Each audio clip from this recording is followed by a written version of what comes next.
Well, hello, fancy meeting you here. Yep, it's Wednesday again. It's prompt number 135. Y'all know the, oh my gosh, my marker's coming out. Y'all know the drill.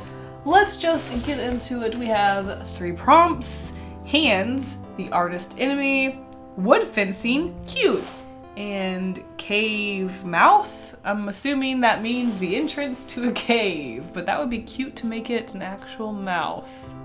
Let's get to sketching. Obviously, once I had the idea of making it a figurative and literal cave mouth, I had to do that idea, so that's something that I ended up sticking with throughout all of the sketching. So first off, we have just a silly little troll-looking face out of the mountain with some very conveniently shaped rock formations doing peace signs. How cute is that? And then we have a shadow of a girl looking over the mountain, because obviously this would be a very common, I guess, touristy place to go look at, because, I mean, look how cute this is. Is that not adorable? If there was a natural face, I mean, I guess if there was even a fake face, not that I've actually seen Mount Rushmore at all, but that's not cute. Mount Rushmore isn't cute. I want like an adorable face in a cave doing peace signs. That's cute. Anyways, I wanted to sketch different faces that this cave face could be making. I was trying to make it look both natural with rock formations and unnatural because it needed to look like a face. Oh, and I guess if you haven't seen it by this point, the wooden fence is just like a picket fence or some sort of wooden fence that is going either across the mountain or keeping the girl or tourists from entering the mountain. To be honest, at this point, I wasn't even coming up with anything I absolutely loved, but I figured I gotta roll with something because this prompt isn't gonna draw itself. So let's just get into it. So even when I entered the penciling phase, I wasn't 100% sure on what I was going to do, especially for the mountain face. I knew I just wanted some girl looking over the mountain. I really wasn't prepared, I guess, for like a story or a meaning for her. I did just kind of want her to be generic, though later on after I penciled it, I was like, man, I wish I made her like some sort of adventurer and she was gonna go into this cave and like find stuff, which later I kind of do a little bit. I penciled this piece and then later I just thought it was so boring that I ended up editing it a little bit off of camera, so it's going to change quite a bit. So as of now, it is that generic hands and sort of troll looking face, but later I thought it would be really cute if the mountain looked like a cat and the girl was like hiking with her dog and they were like looking at it and they were opposites. Maybe they're just super dog people and they don't like cats. They're like, dang it, we have to go look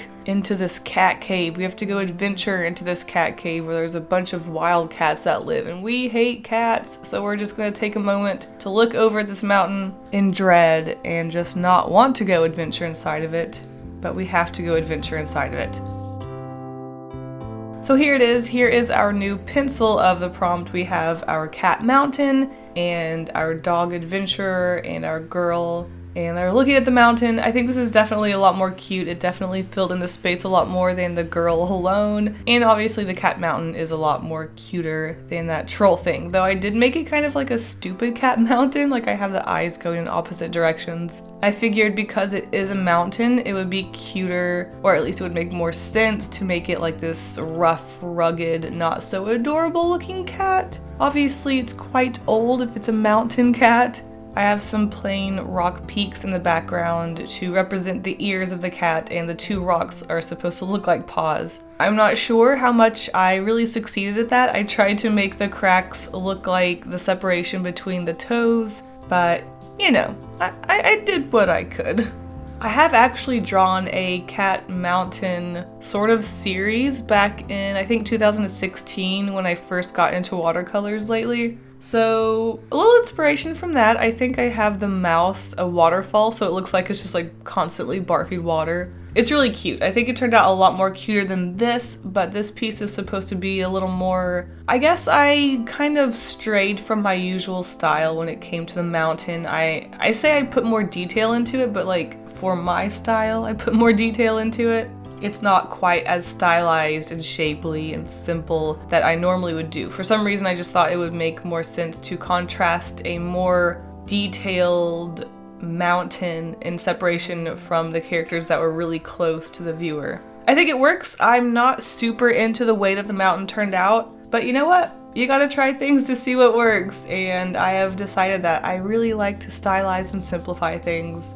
So obviously I can't read your mind, but you might be wondering why I'm not using masking fluid to easily paint not only this borderless look around the mountain background area, but also having to painstakingly paint around all of these tiny little wooden fence pieces. Well, here's the thing. Yes, I did make a video testing over 30 masking fluids, but I'm still terrified to use masking fluid. I'm still scared that even though I tested masking fluid and have proof that some of them won't tear up your paper, I'm just so terrified that because I'm working on an actual art piece, it might take longer to finish the art piece and the masking fluid will be on the paper longer and it'll tear up my paper. And I'm just so, ever since those few pieces that I did where it just tore up the paper, I'm just too scared to use masking fluid again. I was really close to doing it on this one, but I talked myself out of it and said, it's not that hard to paint around the little wooden stakes. And I also just really do like that handmade personal touch feeling that a rough border has. I think it's really cute and something that adds something a little special to traditional art compared to digital. It's just so rough, so handmade feeling. One of these days I will use the masking fluid. I mean, my goodness, I have so much masking fluid, I need to ding use it. I'm just too scared to.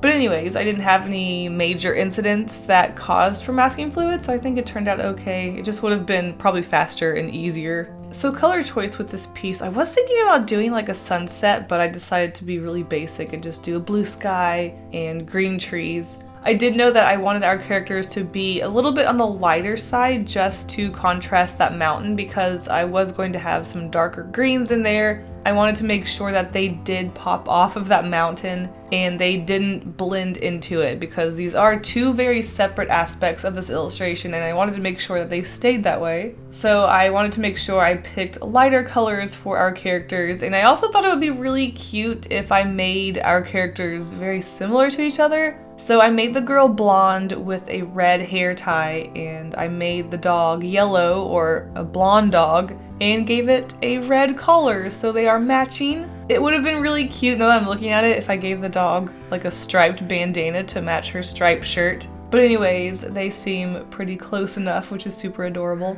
I did add some larger wild cats onto the cat mountain just to add some extra mystery to it and show that there are cats living around this conveniently shaped cat mountain. It's not super duper mysterious or anything, but I do think just a little detail of some shadowed cats on that mountain is really cute, though I definitely made their shadows very large. I mean, who am I to say that these cats aren't just actually huge, giant cats? I mean, they're like as tall as the trees. But hey, you know what? This is a magical world where they have magical cats that are as large as trees.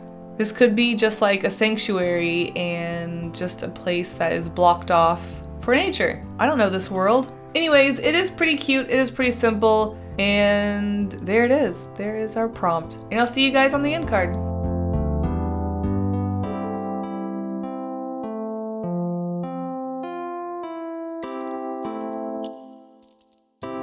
Last week's prompt was really simple and left quite open for you guys. It was Time Machine. I really enjoyed this stylized and adorable silly piece by RD Party, who created this scene where I think someone is traveling in time and they are hanging out with themselves, old, middle-aged, and a baby. It's just so cute and silly, and I just love that old man. What can I say? I have a weakness for old men. I love the circle frame and the colors. This piece is just so fun, and everyone is just so conveniently censored from their nudity. Love it.